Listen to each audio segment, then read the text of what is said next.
Ini meringati tahun baru itu jelas salah ini. Ini bukan tahun baru ini. Tahun terakhir. Karena ini tanggal 29 ya.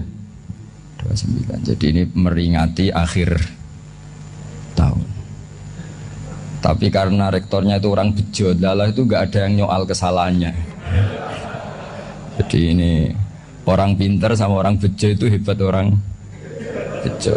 Saya ini orang pinter, maka tahu kalau ini itu akhir tahun, bukan awal tahun.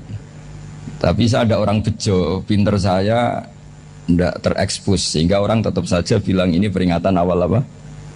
Tahun. Jadi menang orang bejo gitu. Ini akhir tahun apa awal tahun hari ini? Akhir tahun. Berarti ini peringatan apa? Akhir tahun. Hanya orang bejo yang kesalahannya tidak dikoreksi. Jadi ini alhamdulillah. Jadi ya tapi ini kesalahan yang tidak maksiat. Insya Allah dimaafkan Allah Subhanahu Wa Taala ini karena kesalahan itu ada dua, ada kesalahan yang maksiat, ada kesalahan yang tidak maksiat. Saya punya komitmen terhadap agama ini. Baik tadi yang dikatakan Pak Rektor, ada unsur ulama, ada unsur habaib, ada unsur pengusaha, ada unsur birokrat.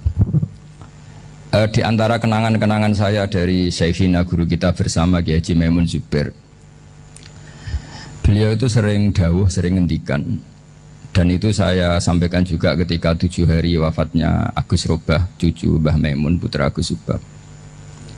Di antara yang beliau katakan itu adalah sok hak agama itu sing gawe pegawai negeri. Itu berkali-kali beliau ngendikan gitu. Ya saya agak bantah. Lah kalau santri bah, ya santri karuan mesti gawe agama, tapi sok ben sing gawe pegawai negeri. Setelah saya jadi kiai dan penelitian, saya itu berkali-kali didatangi dokter, tentara, juga polisi. Mereka sering bilang gini, Gus saya ini dokter negeri. Saya ke NTT, ke Papua, karena saya muslim, berkebutuhan Islam, maka dibikinkan musola, dibikinkan masjid. Kalau kiai tidak bisa, bikin sendiri urunan mau narik siapa itu. Mau narik tarikan di jalan yang mau nyumbang siapa. Tapi kalau kebutuhan negara, karena tugas negara, ya difasilitasi negara dan tidak dianggap misionaris karena negara. Begitu juga di beberapa negara yang non-muslim kayak di Argentina, di Venezuela itu ada masjid, ada kajian Islam ya karena duta besar dan itu aparat negara. Disinilah kearifan para ulama berkoalisi dengan umarok dengan makna yang positif bahwa agama ini harus ditopang umarok, sistem negara. Tentu di situ ada tentara, ada polisi, ada macam-macam. Kita sebagai kiai juga nggak berdaya di depan para bandar narkoba apa-apa kalau nggak ada BNN. Kita mau apa dengan korupsi kalau nggak ada KPK. Sehingga kearifan para guru-guru kita, mulai Mbah Maimun, bapak saya sendiri, NU, Muhammadiyah, semua ormas-ormas Islam itu pasti maulah kerjasama. Karena kita siapa ya? Kalau nggak kerjasama. Dan di antara pesan Rasulullah SAW adalah yaduwahi ma'al jamaah. Jadi apa ya, kebersamaan itu sudah berkah. Fa inna yadallahi ma'al jamaah. Jadi berkah. Lalu kenapa saya kalau ngaji bawa kitab? Ini agak sebetulnya itu lazim. Lazim itu suatu yang harus. Tapi karena kelamaan mudalek itu tidak pakai kitab. Seakan-akan bawa kitab itu yang aneh. Sebenarnya aneh mereka. Karena begini logika simpelnya ya. Umat Nabi ini berhak dapat apa coba? Berhak dapat warisan yang paling luhur, paling hebat, paling jernih. Apa itu Quran dan hadis? Pertanyaannya, siapa yang paling punya hak otoritatif untuk menerangkan Quran hadis? Ulama. Ulama yang mana? Ya yang kapabel, yang sudah diakui dunia kayak Imam Ghazali, Imam Bukhari, Imam Syafi'i. Artinya kalau kita tidak pakai materi itu ulama mendapat pikiran kita, bukan mendapat pikiran mereka. Saya ulang lagi, kalau kita tidak pakai materi yang otentik, yang orisinil, umat ini mendapat pikiran kita, bukan pikiran mereka. Maka saya berusaha supaya teman-teman atau semua umat Islam dapat pikiran-pikirannya Imam Ghazali, pikiran-pikiran Imam Bukhari, pikiran-pikiran Abdul Qasim Al-Junaidi, kejernian-kejernian Abu Yazid Al-Bustami. Kejernihan itu diantaranya adalah misalnya makalah yang menurut saya itu makalah yang super. Jadi untuk ngadepi krisis karena COVID atau karena apalah. Itu lama dulu sederhana sekali. Beliau-beliau punya rumus yang mungkin jarang didengungkan orang, tapi saya akan kampanye rumus ini. Al-istighna, hakikatul istighna, itu adalah al-istighna anis syai' labihi. Jadi pemenuhan kebutuhan yang sebenarnya adalah kita berusaha menghindari sebanyak mungkin kebutuhan yang sekunder, yang enggak penting. Bukan memenuhi semua yang kita inginkan. Jadi misalnya begini ya, kalau kita lapar, itu keinginan kita itu makan enak apa asal makan? Tentu jawabannya asal makan yang sehat. Tapi kalau nuruti nafsu kita, makannya yang enak, teman makan ya enak, terus di warung yang favorit. Ini kan satu kebodohan. Kenapa untuk makan saja butuh definisi sekian banyak? Yang kita harus kecewa, warung favoritnya bisa sudah tutup, atau kita ke sana harus macet, ribet. Yang benar-benar arif dan bijaksana itu adalah al-istighna anisya. Sesuatu yang tidak mendesak itu jangan jadikan kebutuhan. Sehingga kalau kita puasa misalnya, semua makanan itu enak karena kita sangat lapar.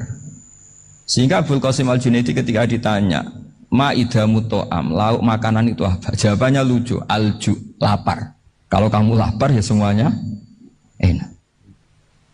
Ini sudah mulai hilang. Kita bilang makan enak itu ya sate, ya gulai, ya pizza yang kita senang. Akhirnya apa? Untuk nikmati nikmatnya Allah itu kita jadi ribet. Apalagi yang orang-orang fasik harus ditemani perempuan yang tidak halal misalnya, atau harus ada ajudan, ribet. Nah pertanyaannya, orang yang ribet sama yang nggak ribet itu pinter mana? Pinter yang nggak ribet. Nah ini kearifan-kearifan yang mulai hilang. Lalu siapa yang bisa mewarisi itu? Ya ulama. Jadi ulama itu cara berpikir sebenarnya simple. Makanya mereka sering kalau tahajud itu, di antara makalah Sayyidina Ali paling terkenal dan yang menjadikan beliau punya derajat yang luar biasa itu adalah kafani izzan antakuna li robban wa kafani fakhron an akuna laka abdan. Ya Allah, saya ini sudah begitu mulia, begitu terhormat dan sangat-sangat terhormat karena yang menjadi Tuhan itu Engkau. Jadi rumus pertama itu karena menjadi Tuhan itu Engkau. Hanya Tuhan yang abadi, Tuhan yang pertama, hanya Tuhan yang al-awwal. Coba ya Allah, kalau saya ini punya Tuhan Fir'aun, punya Tuhan mati jadi tontonan lagi, itu kerennya di mana coba?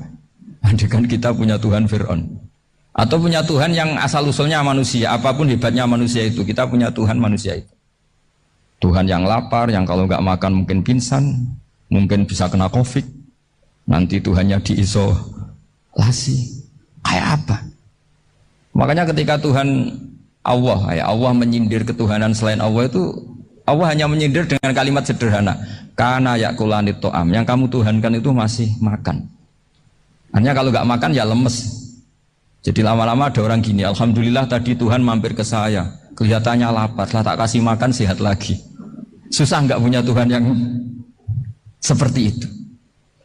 Beda dengan Tuhan kita.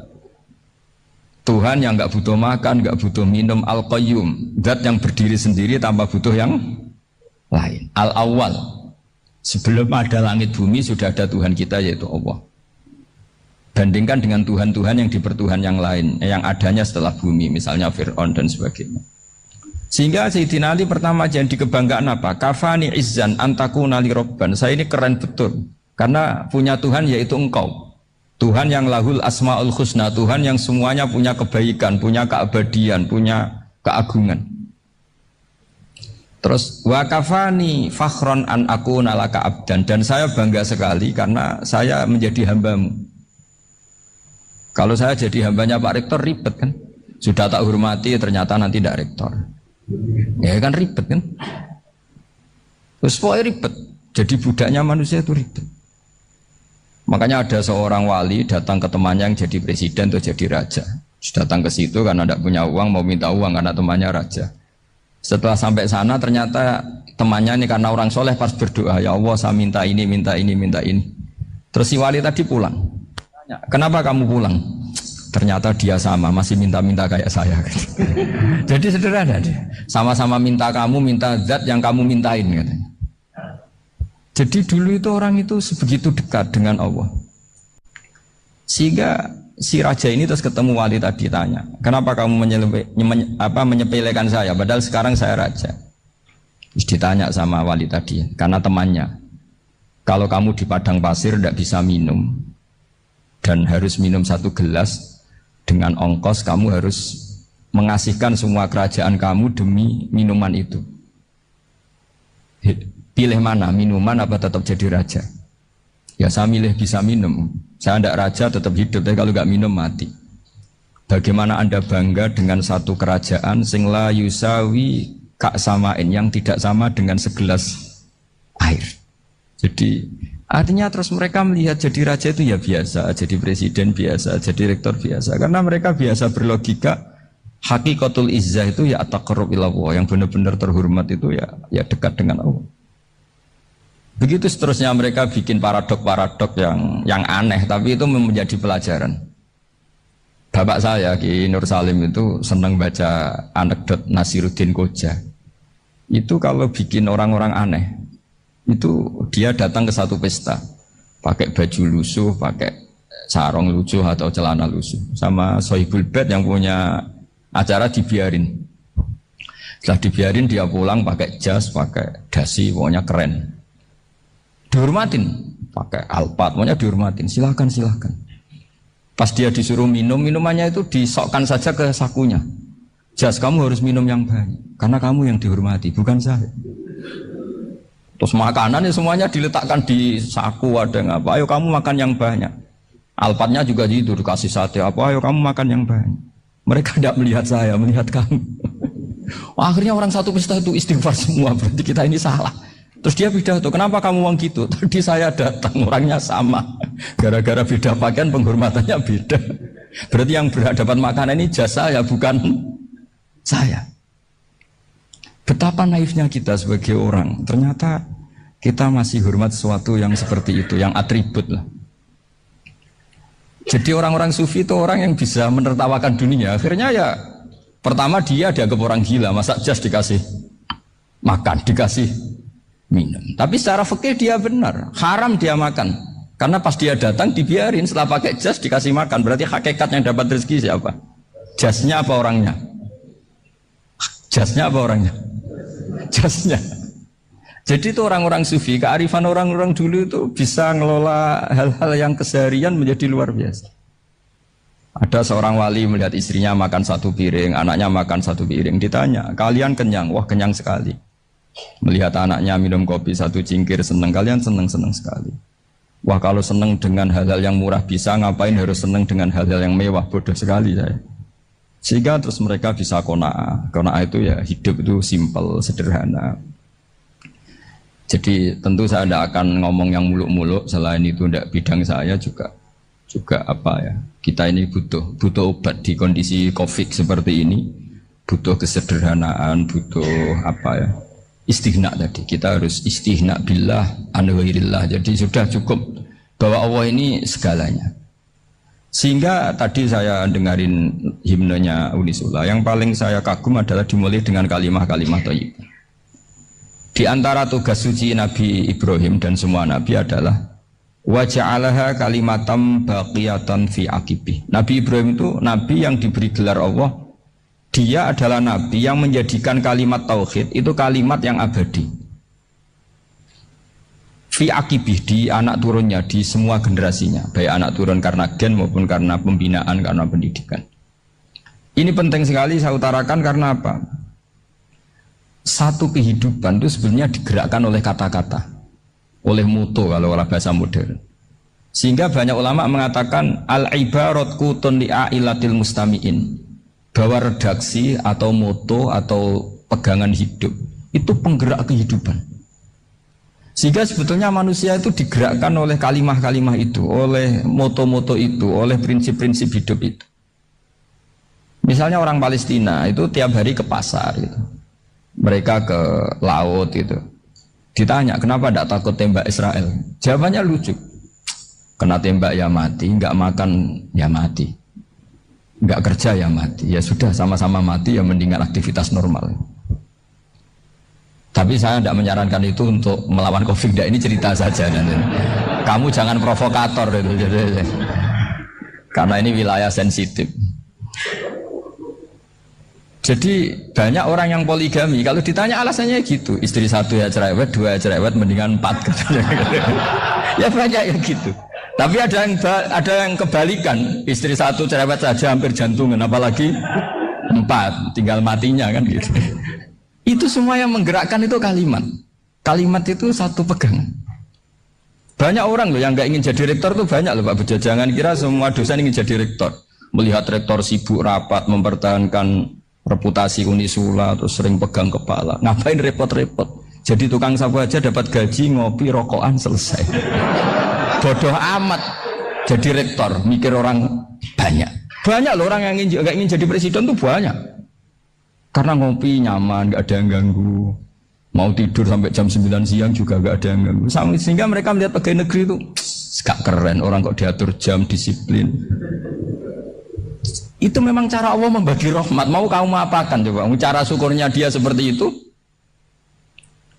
Bapak saya dulu tuh sering ngajarin saya, diajak jalan-jalan pagi-pagi. Melihat orang ngopi, makan uduk itu bapak seneng. Kok enak jadi wong apa?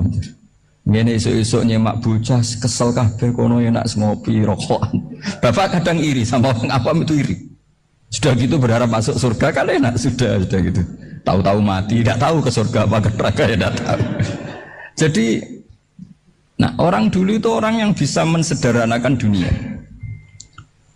Sehingga ya sudah cara bahagia. Makanya saya alhamdulillah saya ini kerjasama sama UII sama beberapa kampus. Memang amdan itu sengaja. Kampus itu ya punya sistem yang nggak bisa mewakili sistem kiai. Kiai juga punya sistem yang nggak terwakili oleh kampus, juga sebaliknya saling melengkapi. Saya sering ketemu rektor UII, rektor kampus-kampus Islam. Mereka cerita, Gus pendidikan pondok harusnya dimodernkan gini-gini. Saya bilang, kalau pondok modern kayak kampus itu nanti saya ketemu Allah nggak bisa jawab. Kenapa Gus? Saya beri contoh gini. Kalau misalnya perempuan perawan lah atau apa saja, namanya perempuan, mau tanya tentang menstruasi atau haid. Kalau semuanya sistem kampus, dia harus kuliah dulu, registrasi dulu, kuliah dulu, bayar dulu, dan dapat jawabannya nunggu mata kuliah pas itu. Bandingkan kalau sistem pondok, saya tuh sering ke pasar sama anak saya dicegat sama ibu-ibu. Gus, anak saya ngalami gini-gini, keluar darah terus menerus, gak 6 hari tapi 1 bulan penuh. Itu hukumnya apa Gus ya? Nanti saya mau sowan ke jenengan. Nggak usah sowan, di sini aja. Ya sudah, sebelum mengeluarkan darah yang rutin seperti itu biasanya haidnya berapa hari? 6 hari ya sudah ikut yang 6 hari, yang lainnya istighatsah. Ngoten tok Gus, ya udah ya. Begitu terus di masalah udhiyah lah. Ya coba kalau semuanya pakai sistem kampus, daftar dulu, bayar dulu. Jadi ini nggak ada jawabannya, nunggu mata kuliah itu baru dapat jawaban. Itu biasa nggak sholat bertahun-tahun karena belum ada jawaban tentang itu. Ya itu kalau misalnya orang mati, tahunya cara apa memulasara jenazah itu nunggu kuliah dulu, pas mata pelajaran itu dulu, baru menangani orang mati. Berarti orang mati itu tergeledak semua. Tapi kalau kiai kan enggak. Kesini orang mati terbakar, kalau dimandiin malah badannya copot-copot, itu gimana hukumnya? Ini ada orang mati Gus Kendat, ini disolati apa enggak? Ada orang mati apa itu oplosan ya, itu disolati enggak? So sering ditanya gitu. Gak usah registrasi Pak Rektor, gak usah registrasi, gak usah daftar, gak usah seminar. Makanya kalau orang kampus wani kiai itu ya kualat tenang gitu, karena ini yang on time. Tapi pondok seperti saya ya ikrar seikrar-ikrarnya. Pentingnya kampus karena melatih efisiensi waktu, disiplin, tata kelola manajemen, sehingga kita ya hormat. Tapi tadi kita harus saling melengkapi, sehingga saya tunjukkan ke publik bahwa saya hormat sekali sama polisi, sama tentara. Coba kita bisa apa ngadepi bandar narkoba kalau enggak polisi? Bisa apa coba menjaga NKRI kalau enggak tentara? Begitu juga, ya sudahlah kita memang fa'inayadawahi ma'al jamaah, kita berkah itu kalau bersama-sama, tidak bisa kita sendiri. Nah lalu orang kayak saya itu ya beberapa kali sebetulnya saya itu ditawanin jadi dokter honoris causa apa. Kekhawatiran saya satu Pak Bejo, takut pas gak punya uang, itu dokter gak di duit kan gak pantas gitu. Jadi repot itu, daripada beban lah sudah lah, nggak usah dokter. Jadi kalau nggak punya uang ya pantas, terus kalau ngebis ya pantas. Suatu saat kalau mati nggak ada yang hadir ya pantas, nggak dokter gitu. Kalau sudah dokter kok masuk neraka, dokter kok masuk neraka, kayaknya apalagi rektor kampus Islam kok masuk neraka itu kan kok kayak agak pas itu. Misalnya rektor Unisiola ditanya mungkar nakir, nggak bisa kan kayak gimana gitu. Makanya harus sering ngaji saya supaya nggak malu di depan mungkar nakir. Masa rektor ditanya mungkar nakir nggak bisa. Harus berani bentak. Ini saya rektor loh Pak mungkar nakir. Masa kalau wali-wali dulu berani. Masyhur di cerita wali-wali ditanya marabbuka manabuka. Saya ini guru tauhid. Kok kamu tanya marabbuka manabuka yang ngotok? Kok kamu tidak pernah ngaji enak aja tanya. Jadi wali-wali itu ya rileks ngadepi mungkin. Saya akan rileks wali di Bang Pak Rektor. Saya akan itu. Karena wali itu lebih dekat Allah. Sehingga orang dulu itu saya ulang lagi ya, ada satu kearifan namanya hidup itu apa? Hidup itu adalah cari sebanyak mungkin supaya hidup itu tidak tergantung pada banyak hal. Sehingga misalnya cara berpikir orang-orang modern itu sebenarnya banyak orang-orang ilmuwannya nggak ngagumi Amerika. Bukan karena angkuh ndak. Untuk mempertahankan kebesaran negara sebesar itu, kebutuhan listriknya besar, kebutuhan tentaranya besar, kebutuhan apa? Sementara negara kayak Venezuela atau Swiss kebutuhannya ada banyak. Pertanyaannya, yang tergantung dengan banyak hal sama yang tidak tergantung banyak hal, itu pinter mana? Kalau dibalik pertanyaannya gitu, negara-negara maju itu tidak keren kalau dibalik pertanyaannya. Orang yang untuk mempertahankan eksistensinya banyak, butuh banyak hal, dengan yang tidak butuh banyak hal, itu pinter mana? Orang yang bahagianya nunggu jadi dokter, nunggu jadi kiai besar, kiai viral, dengan orang yang bahagia cukup dengan ngopi, itu pinter mana? Tapi kalau dibalik pertanyaannya, orang yang tahunya nikmat hanya kopi, dengan nikmat yang banyak, pinter mana? Makanya Mbah Mun itu kalau guyon itu lucu. Aku ikut saake, ambil desa sing mlebu swarga. Saya dulu eskan mlebu swarga kok disakeni. Akhirnya beliau memberi penjelasan. Wong desa iku roe pakanan enak iku mau kopi mbek uduk. Lah swarga iku mau nuruti sing dikarepno. Akhirnya wis mau mangan wis ngopi, nguduk, ngopi ora roh pakanan liyane ku ora roh. Nasi mandi yo ora roh, pizza yo ora roh apa-apa. Terus saya bilang, wah lah niku nak nganti selera tentang wanita cantik. Iku juga sederhana. Rodok pesek ya wis cantik, rodok ireng ya wis. Apa bidadarinya seperti itu karena saking enggak pengalamannya. Jadi surga itu kan nuruti apa yang diinginkan. Kira-kira keinginan orang kampung kalau di surga itu apa coba? Makanan apa coba? Ya nak senengnya ketemel gemblong gitu. Artinya malaikat lebih suka nangani surganya orang-orang kampung timbang Pak Rektor. Ini sudah ribet ini. Makanan apa saja sudah dicoba ya. Terus kalau di mall tahu orang macam-macam, seleranya macam-macam pasti. Enak mana kalau sampai jadi malaikat pelayan surga? Suka melayani orang kampung apa yang orang kota? Orang kampung kan? Jadi ya itu guyon ya, guyon tapi itu menjadi pikiran kita bahwa orang yang banyak kebutuhan itu sebetulnya banyak kebodohannya karena menggantungkan kebahagiaannya dengan banyak hal.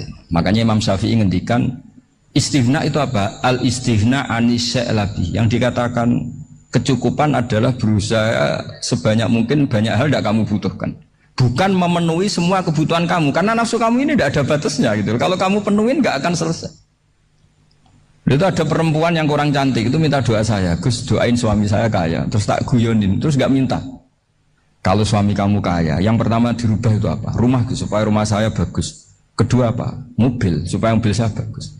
Nanti yang dievaluasi itu kamu. Mobil bagus, Alphard, rumah mewah, istrinya kamu. Pasti itu dievaluasi. Langsung enggak usah, sudah gini aja kan. Jadi pertama yang dievaluasi itu kaya itu. Coba kalau suami kaya itu yang dievaluasi pertama rumah ya. Rumah ganti. Setelah itu apa? Mobil. Kira-kira berikutnya. Akhirnya sudah nggak jadi. Nabi Ibrahim itu pernah minta umur panjang. Keren umur panjang. Sama Allah nggak dijawab. Datang orang tua itu mertamu ke Nabi Ibrahim, terus disuguhi dikasih kurma. Apa itu? Kok kurma apa? Anggur yang sudah matang sekali, sudah dimakan. Setelah dimakan meler keluar lagi, dimakan lagi meler lagi. Terus Nabi Ibrahim masuk lagi ke kamar. Ya Allah, doanya tak cancel. Nanti kalau saya tua kayak itu. Jadi Allah itu nggak jawab langsung tapi ngirimkan itu. Akhirnya ya Allah nggak jadi. Nanti takut itu. Saya pernah ngalami jadi kiai tadi, ada ibu-ibu ya nggak pati cantik lah. Suaminya tuh miskin sekali. Minta doa saya supaya kaya. Bareng tak kasih pertimbangan itu udah nggak usah nggak jadi. Jadi itu kearifan. Tapi kearifan ini harus kita tanamkan. Saya nggak bisa membayangkan Indonesia yang besar ini, andai kan tidak ada qanaah, nerimo ing pantum. Coba sekarang ada COVID. Andai kan Indonesia tuh kayak Perancis. Saya beberapa kali punya tamu orang yang hidup lama di Perancis, bahkan dapat istri orang Perancis. Itu dulu nggak begitu mencintai Indonesia. Tapi setelah di Perancis 2 tahun, wah Indonesia hebat. Di Perancis itu kata dia kalau cerita, semua kebutuhan masyarakat itu dibebankan ke negara. Apa saja minta negara, apa saja nyoal negara. Sementara Indonesia, coba kalau Indonesia mengalami seperti ini kok tidak ada qanaah rimo ing pantum, bisa kios Indonesia. Orang miskin nyalahkan negara, kelaparan nyalahkan negara, apa saja. Tapi barokahnya dididik kiai, jogeman nyalahno wong liya. Urip romo ing pandum, diame. Sampai gak ngerti kalau Covid. Banyak tuh orang-orang kampung itu, orang lugu-lugu itu. Mbah niki saking Covid, ya salam ning Covid, muga-muga umure panjang. Dikira Covid itu nama orang yang ahli sosial itu. Mbah niki dana saking Covid. Matur nuwun sampekno salamku, muga-muga umur panjang. Bingung kan yang nganterin ini. Ini gimana yang mau menjelaskan ini? Memang nggak paham. Ribet kan. Tapi saya pastikan bahwa dengan keadaan seperti ini kita bahagia, kita stabil, itu jelas barokahnya kalimat tadi, moto tadi atau pegangan hidup tadi. Makanya disebut al-ibarat qutun li'ailatil mustami'in, bahwa redaksi atau kata-kata atau pegangan atau filosofi hidup, apalah namanya itu adalah penyemangat. Karena kata-kata ini memang luar biasa. Ketika sahabat perang demi kebenaran, zaman itu ya pasti benar karena yang dibela Nabi. Dulu itu kan enak zaman Nabi, yang dibela mesti benarnya, musuhnya mesti salahnya. Sehingga dulu itu memang harus tegas. Kalau sekarang mau tegas gimana? Yang kamu bela tidak mesti benar, musuhnya tidak mesti salah. Ribet kan kalau misalnya saya tukaran sama Pak Rektor, kamu mau bela mana kan bingung. Saya tidak mesti benar, saya tidak Nabi. Pak Rektor apalagi nggak mesti benar lagi kan? Ribet kan? Jadi kalau kita mau perang sekarang itu mau pede gimana? Enggak. Makanya banyak ulama sekarang tuh mau tegas tuh nggak berani karena ya banyak hal yang abu-abu lah wilayahnya. Misalnya pilihan presiden atau pilihan bupati, pilihan menteri. Kamu mati-matian bela itu, yang kamu bela tidak mesti benar, musuh kamu tidak mesti salah. Misalnya pilihan bupati, wah ini kabupaten ini baik kalau bupatinya ini, yang satu bilang ini, terus tim suksesnya kamu tanya, kamu yakin? Ya tidak juga. Lah kenapa semangat? Kan saya botohnya, paling alasannya ya itu aja, bukan yang lain. Beda dengan zaman Nabi, Nabinya mesti benar, Abu Jahalnya mesti salah. Kan enak, aturan mainnya jelas. Singkat cerita dalam perang itu banyak sahabat yang alami luka, ngalami apa gitu. Kemudian curhat ke Nabi, ya Nabi gara-gara derekkan jenengan, ngikuti jenengan saya harus ngalami seperti ini. Ngiranya orang itu diapresiasi sama Allah keluarnya. Ternyata sama Allah gak diapresiasi. Malah diturunkan ayat intakunu ta'lamuna fa innahum ya'lamuna kama ta'lamun wa tarjuna minallah malah yarjun. Kalau kamu sakit karena perang, orang-orang kafir itu ya sakit. Itu saja berani padahal demi kekafiran. Wa tarjuna minallah malah yarjun. Padahal kamu punya nilai lebih yaitu berharap kepada Allah yang mereka tidak punya. Saya jadi kiai itu ya kadang mangkel. Karena yang benci ya benci, yang seneng itu ngel-ngel loh kayak Pak Bejo. Jadi semuanya ribet. Nah iya, yang benci ya ganggu, yang seneng ya ganggu tambah nemen. Seribet. Tapi kalau sudah ingat bandar narkoba, mereka berhadapan dengan polisi, kadang ditembak karena kesalahannya terlalu fatal. Antar persaingan mereka juga bisa tembak-tembakan karena merebut pasar narkoba. Itu saja mereka berani. Kok kita yang jadi kiai kadang dicium tangannya, dihormati gak berani, hanya takut apa ya, musibah-musibah kecil lah, atau problem-problem kecil. Lah iya, kalau kita bandingannya gitu. Kalau kamu mau tahajud kedinginan, itu masih nanti dihisab Allah itu gitu. Maling ayam itu keluar malam-malam, hanya dapat ayam. Itu gak takut dingin. Ya gak takut digebuki masa. Kamu mau tahajud saja takut dingin. Makanya nanti hisabnya orang soleh itu nanti dijajarkan orang dolim. Terus diperbandingkan. Wah itu habis kamu kalau itu. Jadi misalnya Unisula mau rapat, tapi ini malam, kalau malam dingin nanti sama masuk angin. Anak-anak pang di perapatan aja berani kamu. Kalau sudah perbandingannya gitu tuh ribet kita nanti. Makanya itu kalimat itu moto atau filosofi hidup. Sehingga diulang lagi nasihat itu. Iyam saskum korhun fakodu masal koma korhum mislu. Kalau kamu kena luka, orang-orang yang nggak benar juga akan kena luka. Itu aja berani demi ketidakbenaran. Masa kamu demi kebenaran nggak berani? Akhirnya orang itu, ya itu kalimat, itu heroik. Makanya kita ini penting ya, makanya tadi himne Unisula dimulai kalimat-kalimat thayyibah. Karena kalimat ini yang menjaga kita kalimat ini. Misalnya tentang Tuhan. Kenapa orang Islam imannya kokoh seperti ini, termasuk yang sudah hidup di Amerika, di Australia, di mana-mana. Itu ya barokahnya ajaran atau barokahnya kalimah. Saya sebut kalimah saya pakai bahasa santri. Karena la ilaha illallah itu dalam tradisi santri disebut kalimatu haqqin alaiha nahya wa alaiha namut wa alaiha nub'ats. Ada yang riwayat wa biha nub'ats insyaallah taala minal aminin. Kenapa mereka di mana-mana meskipun sekolah di Amerika, di Australia, bahkan di Soviet tetap mukmin? Itu barokahnya ajaran yang benar. Allah itu siapa? Tuhan. Tuhan itu sifat dasarnya apa? Awal. Dia harus wujud awal sebelum makhluk yang lain.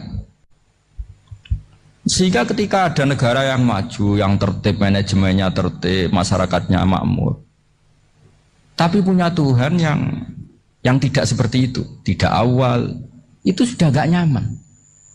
Karena ndaklah keren Tuhan saya, karena Tuhan saya itu al-awwal, zat yang pertama. Tuhan saya keren lah, zat yang gak mati. Tuhan yang gak mati, yang gak pernah mengalami kematian. Sehingga tontonan atau yang dilihat kenikmatan-kenikmatan yang lain ini tidak mengubah dia pendirian tentang Tuhan. Karena mantapnya satu kalimat tadi, bahwa Tuhan itu ya harus satu, harus awal, harus tidak mati, tidak rusak, tidak mengalami apa-apa yang membahayakan. Sehingga ketika ditawarin Tuhan yang lain, meskipun menjanjikan secara finansial atau kemakmuran, mereka gak tertarik. Itu coba, itu barokahnya makmur apa barokahnya ajaran? Barokahnya ajaran. Sering negara Islam itu kalah makmur dengan mereka, tapi barokahnya ajaran ini tetap apa? Tetap Islam. Makanya Nabi Ibrahim, Nabi yang sukses bikin wa ja'alaha kalimatam baqiyatan fi aqibi. Sehingga kita ini bukti sama orang tua misalnya, itu ya karena ajaran. Suwargamu itu karek wong tuamu. Nak wong tuamu ridho, Allah ridho. Nak ora ridho, Allah ora ridho. Ridho Allah fi ridhol walidain wa sakhatu wa sakhtu wa fi sakhatil. Sehingga ketika ada orang tua yang agak brengsek gitu, anak-anak tetap hormat. Punya orang tua yang miskin, yang sudah miskin, tukang tombok nomor, banyak kan di kampung gitu. Ya tetap hormat. Coba kalau dari awal kita ngajari orang tua kamu hormati ya, kalau baik, kalau tidak usah. Bisa geger Indonesia. Tapi barokahnya ajaran-ajaran itu Indonesia tertib karena ada ajaran. Dan ini di sini pesantren dan Unisula semua harus berkontribusi membuat ajaran yang benar itu adalah ciri utama Islam. Sehingga Islam ini dimulai dengan ajaran kalimatu haqqin alaiha nahya wa alaiha namut. Sehingga kita tenang seperti ini. Saya ini termasuk kiai yang tenang. Meskipun kata orang banyak saya ini kiai besar, tapi termasuk kiai yang paling tenang. Termasuk yang paling tenang. Karena saya ini pakai mazhab orang-orang hebat. Saya berkali-kali cerita, orang kayak Imam Syafi'i itu orang yang luar biasa. Saya berkali-kali cerita, orang yang tadi nyium tangan kamu ya Imam Syafi'i di belakang tuh ngerasani kamu, menghujat kamu. Jawabannya enak saja. Berarti saya alhamdulillah orang yang wibawa. Buktinya di depan saya nggak berani. Jadi enteng saja. Diceritain sebagian kampung, sebagian separuh dari warga kamu itu nggak suka kamu. Ya bagus lah nggak suka saya, nggak akan utang duit saya. Di mana-mana orang utang tuh karena teman dekat. Kalau nggak seneng pasti minimal nggak utang, nggak pinjam mobil, nggak pinjam apa. Berkah mana yang seneng sama yang gede? Jadi dianggap enteng saja. Semua yang dialamin dianggap enteng saja. Misalnya punya istri pemarah, ya baguslah marahin suami. Kalau marahin tonggo malah ribet. Jadi kau harus terima kasih kalau dimarahin istri. Baguslah marahin saya mah, kalau marahin tonggo ribet. Jadi enteng saja. Tapi kita sekarang itu karena nafsu ya, sehingga menghadapi hidup ini ribet. Ulama dulu kalau mau mati itu senengnya bukan main. Sudah lama saya ini ingin gak maksiat. Kayaknya gak maksiat paling efektif itu mati. Ya tidak apa-apa Gusti, kalau sebaiknya mati ya mati aja. Enteng saja. Jadi melihat kematian itu akhir dari segala keburukan atau potensi keburukan. Apapun baik kita sekarang, suatu saat mungkin kita gak baik. Yang bisa menghentikan ketidakbaikan atau potensi ketidakbaikan itu apa coba? Mati kan? Berarti mati itu mengerikan apa menyenangkan? Mesti kamu tidak berani menjawab. Meskipun secara ilmu kamu berani, tapi secara rasa agak berani kan? Saya ulang lagi ya. Yang bisa menghentikan keburukan atau potensi keburukan itu apa coba? Apa? Kematian. Berarti kematian itu menyenangkan atau menyusahkan? Apapun kamu tidak berani jawab karena kamu agak-agak duniawi itu kelihatannya. Tapi secara ilmu, kamu tahu kan kalau mati itu tidak buruk-buruk banget. Karena apa? Itu akhir dari segala keburukan. Sehingga Nabi ngajarkan kalimat itu begitu luar biasa. Allahumma ahyini maka natil hayatu khairan li wa tawaffani maka natil wafatu khairan li. Nabi melihat dunia itu begitu indah. Ya Allah, kalau saya ini hidup, anggap saja hidup ini ziyadatan li fi kulli khairin, menjadi modal saya menambah segala kebaikan. Jika suatu saat saya mati, anggap mawon rohatan li min kulli syarrin, itu akhir dari segala keburukan saya. Sehingga mati hidup ya baik karena di situ kita bisa berkontribusi beramal soleh. Mati juga baik karena mengakhiri segala keburukan. Nabi nate ngendikan lagi, ajaban li amril mu'mini inna amrahu kullahu khair. Orang mukmin itu mengagumkan, semuanya baik. In asobathu na'ma syakara fakana khairan lah. Kalau baru dapat nikmat, dia syukur, maka itu baik. Wa in asobatu dharra sabara. Kalau dapat masalah mereka sabar, itu juga baik. Sehingga orang mukmin dua sisinya pasti baik. Itu juga kalimat, maksudnya moto atau pegangan hidup. Nah berikut ini saya beri contoh, ini kenangan saya, ini contoh terakhir. Masalah jadi orang terkenal maupun tidak. Di sini dicontohkan Imam Ghazali di halaman 367 di kitab saya 367, juznya 3 di kitab Ihya Ulumuddin. Di sini beliau cerita betapa untuk menjaga ikhlas sebaiknya orang itu tidak terkenal, tidak syuhrah, tidak terkenal. Oke, itu kita sepakat ya, karena kalau terkenal mungkin orang dipaksa publik dengan tanda kutip untuk selalu berbuat baik, tapi karena jaim lah, jaga image atau apa.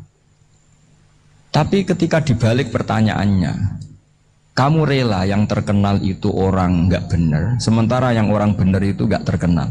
Lalu masyarakat tahunya yang tidak benar. Kalau pertanyaannya dibalik gitu, orang baik wajib terkenal enggak? Kalau pertanyaannya dibalik seperti itu, dokter yang benar tidak terkenal, yang malpraktek terkenal. Kamu ingin kondisi seperti itu? Gak ingin kan? Kampus yang bagus nggak terkenal, kampus yang bagus nggak terkenal, yang nggak bagus. Nah, artinya apa? Gara-gara olah kata, olah pikiran, ini logika jadi rubah. Lagi-lagi apa? Jawaban itu ada di kata-kata sebetulnya. Makanya bab-bab seperti ini tidak usahlah kita berdebat, berpolemik. Sebaiknya orang itu humul, menutup diri, apa sebaiknya orang terkenal, itu nggak perlu seperti itu. Sudah terserah Tuhan saja. Makanya saya mulai dulu ngaji sampai sekarang itu ya tidak punya punya ikon tertentu atau punya website tertentu, enggak. Sudah terserah pangeran, sudah. Saya enggak Saya juga tidak sok suci materialistik atau tidak, ya tidak mikir saya. Bukan apa-apa ya, karena saya ini kiai, jadi biasa urusannya sama Allah, tidak sama makhluk. Jadi pusing kalau sama sarah-sarahnya makhluk itu pusing. Meskipun rektor kalau nasihati saya pasti tidak saya terima, itu tetap makhluk, itu sudah ada ngefek kalau saya itu sudah ada itu. Bukan karena saya sombong, ya memang makhluk betul gitu, bukan. Cuma nasibnya bejo aja, tapi makhluk tetap makhluk. Saya beri contoh ya. Ini makalah yang ditulis Imam Ghazali.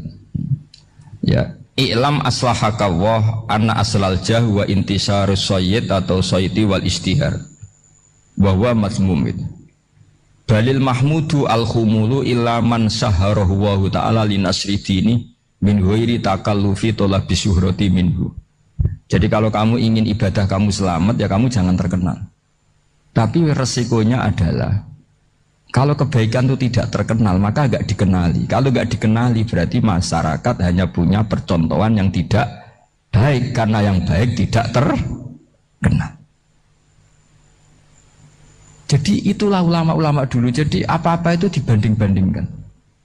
Kemudian nanti kelihatan, jawabannya itu kelihatan. Jadi ulama dulu itu biasa ngarang misalnya afatun nikah, sisi negatifnya nikah. Harus ngurmat istri, harus macam-macam, kalau terlantar itu ya dosa. Seperti tadi Pak Marsudi cerita, kalau orang ngapalkan Quran itu takut lupa, kalau lupa itu jadi dosa. Pertanyaannya, kalau semua orang takut lupa, takut dosa, semua orang nggak hafal Quran karena potongan-potongan lupa.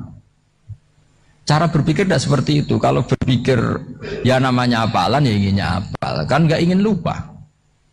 Lah nanti kalau takdirnya lupa karena hal-hal yang dimaklumi oleh syariat itu enggak yang termasuk dosa. Yang dosa itu lupa ta'iri udhrin syar'iyyin, lupa yang tidak ada sebab yang apa? Syar'i. Tapi lupa bawaan EQ-nya tidak bagus. Lupa bawaan sering dibentak. Oh itu enggak masalah karena bawaannya orang tertekan itu ya lupa. Coba kamu hafal Quran, terus punya kredit jatuh tempo. Pas hari itu aku yakin enggak cerdas sudah. Itu bawaannya orang tertekan itu pasti lupa. Jadi ya saya teruskan ya. Jadi terus ada makalah yang sangat bagus sekali tentang itu. Saya baca ya. Wa yadullu ala dzalika anna Allah azza wa jalla amaral anbiya'a bi idharil amali lil iktida wa khassahum bi mansibin nubuwah. Wala yajuzu ayyudhanna bihim annahum khurrimu afdolal amalen. Jadi orang yang terlalu mendewa-dewakan khumul itu menutup diri. Oke, itu baik, karena dengan khumul, dengan menutup diri Anda tidak riya, Anda tidak pamer.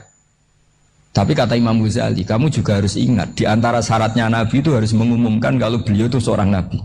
Harus memaklumatkan kalau beliau seorang Nabi supaya bisa diikuti. Caranya sholat harus diumumkan, sehingga Nabi itu mengatakan harus jamaah. Karena dengan cara jamaah itu bisa shollu kama ra'aitumuni usolli. Coba kalau Nabi sholatnya nggak diperlihatkan, kamu harus sholat yang benar. Caranya gimana ya Rasulullah? Itu rahasia. Bingung nggak kira-kira? Bingung nggak? Ya misalnya amal rahasia selalu lebih baik. Terus ada pertanyaan, Nabi ngendikan kamu sholat yang benar. Caranya gimana Nabi? Ya itu rahasia. Terus gimana coba?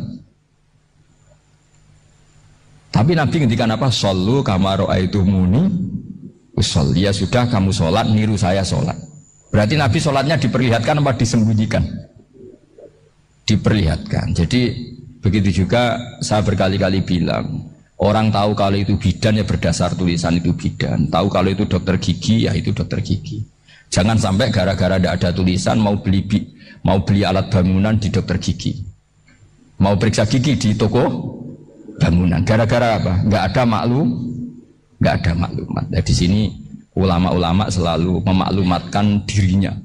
Termasuk Imam Ghazali ketika ngarang kitab dinamai Ihya Ulumuddin, bahwa kitab ini bisa menghidupkan ilmu-ilmu agama yang mulai hilang. Begitu seterusnya. Jadi ini ngaji ya. Jadi orang itu harus ngerti ya. Jadi jangan nuruti emosi sendiri atau logika sendiri. Bahwa saya suka humul, ya monggo, agama Islam menyediakan sarana itu. Uzlah itu ya punya sisi kebaikannya sendiri. Tapi syuhrah terkenal asal tidak nuruti nafsu juga punya sisi kebaikannya sendiri. Setidaknya umat ini punya satu master kebaikan yang mudah diakses. Tapi tadi saya ulang lagi, jangan karena hadun nafsi, jangan karena kepentingan pribadi. Makanya di sini disebutkan wa yadullu ala dzalika ay ala syuhrah anna wa ta'ala amarul anbiya bi idzharil amal lil iktida. Allah selalu memerintahkan para nabi kalau ngamal kebaikan ya harus dimunculkan supaya bisa ditiru. Yaitu tadi kita tidak bisa bayangkan kan kalau misalnya Nabi menyuruh kamu harus sholat yang benar, kemudian sholatnya Nabi sembunyi. Lalu ditanya, Nabi saya niru siapa? Wah itu rahasia, kamu nggak boleh lihat sholat saya saat takut tidak ikhlas. Ribet kan? Sehingga jamaah itu statusnya tetap harus. Nah bedanya harus ini ulama berpendapat harus yang apa? Fardu kifayah. Tapi fardu itu maknanya harus. Tapi bukan berarti kalau nggak jamaah sholatnya nggak sah, nggak. Tapi statusnya jamaah tetap apa? Harus. Nah barokahnya harus ini orang yang baru sholat, sholatnya langsung benar karena ada yang diikutin. Coba kalau mantan dukun baru sholat terus sholat sendiri, itu mesti mirip mantra ya. Karena dia tidak ada master percontohannya. Tapi barokahnya ada master, orang paling bodoh pun kalau sholat ya benar, karena standar ada komandonya, ada imamnya. Sehingga Imam Ahmad malah berpikir keras, syarat sahnya sholat itu harus jamaah. Cara pikirannya Imam Ahmad keras sekali beliau. Sehingga kalau orang sholat sendiri kok ada orang lain yang maunya berjamaah harus bayar, orang itu harus bayar demi sahnya sholat. Itu madzhabnya Imam Ahmad. Tapi kalau madzhab Syafi'i hanya mengatakan itu fardu kifayah, yang kalau satu komunitas gak mau melakukan semuanya apa? Bisa. Ya jadi ini sebelum sesi ringan tanya jawab, hanya 2 saja tanyanya, nggak boleh banyak-banyak, nanti gak pulang-pulang saya. Jadi tak baca lagi biar dapat berkahnya Imam Ghazali. Wa qala qaumun asirru afdalu minal alaniyati. Terus kata sebagian ulama al alaniyah itu afdal minas sirri. Terus diperbandingkan baik yang mana amal dipertontonkan sama ndak.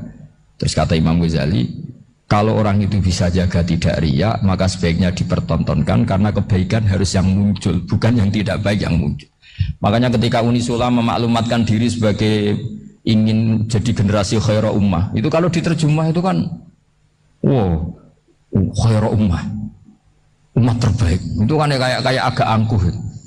Tapi nggak apa-apa, itu nggak apa-apa. Masa kita kampanye Unisula siap degradasi moral kan ya lucu kan. Masa jualan gitu kan ya lucu. Ya sudah, kita memang ingin mengkhidmati ummah, berbakti dengan umat, membantu supaya jadi generasi khairah apa? Ummah. Tidak apa-apa, dimaklumatkan supaya dengan itu umat punya sarana. Oh kalau ingin jadi khairah ummah, kuliah di sini. Jangan lalu enggak gitu. Ya sama kita dokter, maklumatkan saja dokter gigi, dokter kandungan, dokter bedah. Sehingga orang kalau mau bedah ya jangan ke dokter kandungan. Jadi barokahnya maklumat ya. Jadi saya mohon sekali ini, saya sendiri sebetulnya orang yang nggak siap terkenal sebetulnya, tapi ya sudah terserah Allah saja. Kalau itu cara Allah menyebar kebaikan, ya monggo. Pokoknya kita tawakal saja sama Allah Subhanahu wa Ta'ala. Ya saya kira demikian. Assalamualaikum warahmatullahi wabarakatuh.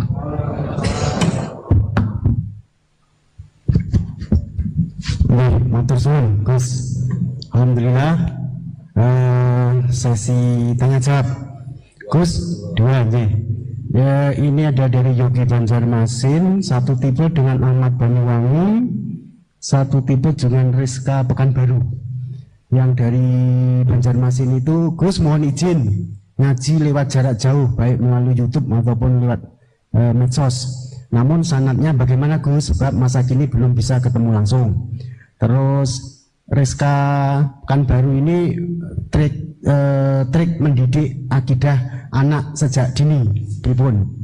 Terus Ahmad Banyuwangi ini bagaimana kaum milenial, karena setipe Gus, generasi X Z yang lahir tahun 2000-an, bagaimana membuat menarik belajar tasawuf bagi generasi anak-anak. Namun itu. Tapi setunggal tipe nih tasawuf. Bagaimana belajar tasawuf untuk generasi-generasi yang cik nom-nom nih. Terus satu itu tipe dengan mendidik anak. Kemudian yang nomor 2 mohon izin ngaji jarak jauh sanadnya pripun karena belum bisa ketemu. Begini ya, saya mungkin yang kesekian kali ya punya tamu dari Kalimantan, dari Sulawesi. Memang kalau sebagian mereka pernah mondok itu tersiksa karena ngaji saya hanya lewat virtual atau lewat medsos. Kebaikan itu pasti sudah benar. Jadi dengan ketemu langsung maupun enggak itu secara sana itu sudah cukup. Cuma ada beberapa kebenaran yang butuh jelimet, butuh tahqiq, itu yang harus ketemu langsung. Tapi kalau yang kebenaran-kebenaran umum itu tidak perlu, karena kebenaran itu bahasa lainnya itu al-ma'ruf, sesuatu yang mudah dikenali oleh akal, oleh nurani, oleh komunitas, oleh sistem sosial. Sementara mungkar itu sesuatu yang aneh. Andai kan tidak ada agama pun, orang akan bilang selingkuh itu mungkar. Andai kan tidak ada agama pun, sesuatu milik siapa harus jelas. Sehingga diaturlah ini istrinya ini istrinya ini barangnya ini. Yang paling berhak make apa ya yang punya kan. Makanya nikah itu disebut ma'ruf. Yang boleh make ya yang punya. Misalnya yang boleh make mobil itu ya yang punya atau yang dapat izin. Itu disebut ma'ruf. Lalu yang nggak punya kok make, itu namanya mungkar. Ya aneh, yang nggak punya kok make tanpa izin. Sehingga kebaikan-kebaikan seperti ini nggak butuh sanad karena semua orang pasti kenal. Makanya disebut kebaikan itu al-ma'ruf. Kemungkaran disebut mungkar. Jadi ma'ruf maknanya arafahul aklu, akal ini mudah menerima. Mungkar maknanya angkarohul aklu, akal ini menjadi aneh. Kan nggak mungkin lah orang yang waras mau ini ada minuman, kalau kamu minum hilang kesadaran, minuman ini halal, itu aneh nggak? Aneh kan? Tapi kalau kebalikannya ini minuman manfaat untuk stamina, manfaat untuk kesehatan, maka ini halal. Nah agama itu datang dengan sesuatu yang ma'ruf dan menolak sesuatu yang mungkin dinikahkan oleh mbah dari ibunya hanya karena berdasar fatwa. Oh kemarin Gus Bah atau Kiai siapa dawuh wali itu kalau nggak bapak ya mbah, wong ini mbahnya. Nah itu butuh detail. Yang dimaksud mbah di bab wali adalah abul ab, bapaknya bapak, bukan sekedar mbah. Nah hal-hal seperti itu mohon sekali untuk tidak kesusu atau tidak tergesa ngambil kesimpulan karena itu butuh fikih yang apa? Detail. Ya butuh fikih yang apa? Detail. Padahal istilahnya sama, wali itu bapak dan mbah. Sehingga dalam kitab-kitab matan misalnya kalau ada fa'ahakul auliya bitazwid abun summa jaddun itu pasti sama sarah dikritik. Al-aula ayyakula abul ab, seharusnya jangan dikatakan mbah karena kalau mbah memasukkan dari ibu, yang benar adalah abun fa'abul ab, bapaknya bapak. Nah, jadi kira-kira gitu Pak Irton. Gantian jenengan yang menjelaskan ini. Yang nomor 2, kesempatan baru itu kalian bagaimana mendidik ini bijak dan tasawuf bagi generasi-generasi milenial itu. Ya kayak tadi, tasawuf maupun tauhid maupun ilmu moral apapun itu mudah sekali dididik. Ciri utama agama ini itu ad-din yusrun, agama itu mudah. Mudah itu artinya ya nurani nerima ya gampang, akal ya gampang, komunitas ya nerima gampang. Kayak tadi penjelasan saya tentang Tuhan. Ada orang miskin dari Indonesia, misalnya kuliah di Amerika. Dia mulai kecil tahu yang seharusnya jadi Tuhan itu siapa. Ya yang menciptakan langit bumi, sebaliknya yang jadi Tuhan itu siapa? Ya yang wujudnya paling awal. Kemudian dikasih alternatif Tuhan yang wujudnya ada tanggalnya. Keren nggak misalnya? Kan terus nggak keren. Kok Tuhan sama buminya kok dulu buminya? Kayaknya kok enggak lah kayak gitu. Artinya barokahnya logika yang sehat ini kan ya setahu saya hampir jarang kan yang murtad masalah tauhid itu. Kalau moral banyak yang agak nakal, tapi secara tauhid jarang yang murtad karena tanaman logika tauhid itu mantap di Indonesia. Mulai kecil kan diajarin wujud, qidam, baqa, mukhalafatul lihawadisi, qiyamuhu fi nafsi. Sama, moral juga gitu. Jong jogeman misoi wong, kena dipisoi sakit enggak? Jangan pernah mencubit orang, dicubit itu sakit. Jadi orang diberi rasa. Enggak enak loh disakitin orang, dijotosin orang, ya sudah jangan jotosin orang, enggak enak. Sehingga apa ya, kalau kamu ingin sopan ya disopani harus sopan, kalau ingin dihormati harus menghormati orang lain, sehingga itu tertanam. Makanya bangsa kita termasuk yang terbaik akhlaknya kalau musim haji itu dipuji-puji sama sekian negara karena pantangan lah kita nginjek orang sholat, melangkai orang ruku, orang sujud. Kalau orang lain mungkin kan seenaknya. Iya, karena mulai kecil itu dilatih tidak boleh ngelangkai orang, tidak boleh. Nah, jadi akhlak itu ya diajarkan mulai kecil plus logikanya. Logika itu ya apa saja lah, yang penting menjadi anak kecil itu paham. Dan itu mudah, saya ulang lagi mudah, karena agama ini ad-dinu yusrun, agama ini mudah, jadi mudah difahami. Nggak bisa kamu katakan misalnya tasawuf. Tasawuf itu ya gampang kayak tadi, seperti Bapak kalau ngendikan. Makanan yang membuat enak itu karena menunya yang mewah kamu cocok atau karena kamu lapar. Lama-lama orang kan berpikir, ya setiap puasa itu kok tempe enak, tahu enak, tapi kalau sudah buka, sudah kenyang, apa saja semuanya menjadi tidak enak. Padahal kualitas menunya masih enak, tapi gara-gara kenyang menjadi tidak enak. Berarti penyebab enak itu lapar apa menu? Lapar. Jadi apa ya, kearifan-kearifan ini loh yang menjadikan luar biasa. Makanya tadi ada kalimat yang benar, wa ja'alaha kalimatam baqiyatan fi aqibih. Jadi Ibrahim adalah nabi yang sukses menanamkan filosofi kebenaran ke anak cucunya. Dah, yang terakhir. Dah. Terakhir, ini Siti Mutmainah dari Undip. Yeah. Maunya bergabung tapi karena terbatas, mohon izin Gus mengingat mati kebaikannya nopo untuk keluarga maupun pemimpin. Oh ya bagus lah kalau itu. Kalau di kitab-kitab yang saya baca, ingat mati itu tidak selalu baik juga tidak selalu buruk. Malah kalau menurut Sayyid Abdul Al-Haddad, khusus yang para pelajar yang mencari ilmu itu nggak baik ibadahnya ingat mati, karena dia harus dinamis, harus mobil. Kalau ingat mati kan terus lemes. Tapi kalau untuk pejabat harus ingat mati, kalau enggak korupsi terus itu. Harus ingat mati. Jadi kalau manfaat bagi keluarga begini ya, saya merasakan. Ini tanya anak saya itu baru tamat aliyah kemarin. Yang satu barusan mondok sarang baru 2 bulan atau 1 bulan. Itu saya kalau bilang ke anak-anak gini, kamu ketemu saya itu harus spesial. Bisa saja bapak besok itu meninggal. Jadi semua hari itu spesial. Karena jangan-jangan ini kenangan terakhir. Nabi itu kalau ngajari orang supaya sholat khusyuk, sholli ka'annaha sholatum muwaddi'in. Kamu sholat seakan-akan itu sholat terakhir kamu. Oh itu mesti serius. Kamu ketemu istri seakan-akan terakhir pertemuan, kayak mau pergi ke New Zealand atau ke Amerika. Aja malam itu spesial karena besok istri saya pergi. Bayangkan kalau itu terakhir mau mati. Sampai ngamuk serasido lah kan gitu. Jadi hikmah ingat mati itu makanya Nabi diantara riwayat ya. Meskipun riwayat ini diperdebatkan, tapi jelas ini satu petua yang baik. Wa'mal li akhiratika ka'annaka tamutuhud, dan kamu beramal untuk akhiratmu seakan-akan besok itu mati. Maka sholat kita akan spesial, hidup kita akan spesial karena kenangan kita terbaik ya sekarang, besok sudah mati. Sehingga anak-anak saya itu sama saya itu senang sekali. Saya juga sama anak-anak senang. Karena kesempatan ini tidak selalu ada. Jadi, nah, tapi ada kalimat untuknya wa'mal di dunya ka i'mal di dunya ka ka'annaka ta'isu abadan. Untuk duniawi kamu seakan-akan hidup selamanya. Itu maksudnya itu rileks saja.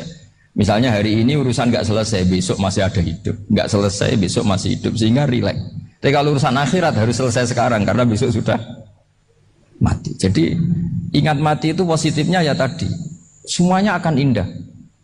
Coba orang yang mau meninggalkan Indonesia, misalnya nyuwun sewu LSM yang biasa demo atau mahasiswa yang biasa demo, terus tawarin besok kamu kuliah di Rusia.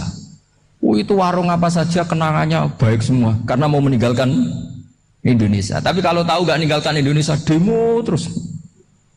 Orang-orang sering demo, tawarin ke luar negeri, kira-kira mau nggak? Pasti lebih suka apa? Indonesia. Orang paling miskin yang ngeluh terus di dunia ngeluh, gak pernah nikmat, tawarin mati, mau nggak? Nggak mau kan? Nah, jadi untuk supaya hidup ini nikmat, semuanya itu anggap kenangan terbaik Anda, dan itu saja kenangan terakhir. Makanya resepnya Nabi supaya sholat khusyuk apa? Sholli sholatan apa? Sholli sholatam wadiin, kamu sholat ka'anha sholatum wadiin, seakan-akan itu sholat apa? Terakhir, sehingga terus kita nyaman, kita apa? Dan kita nganggap ini sholat yang terakhir. Nanti ternyata masih lagi. Ya sudah, itu sholat yang terakhir lagi. Sehingga semuanya apa? Spesial. Ya gitu Pak Rektor.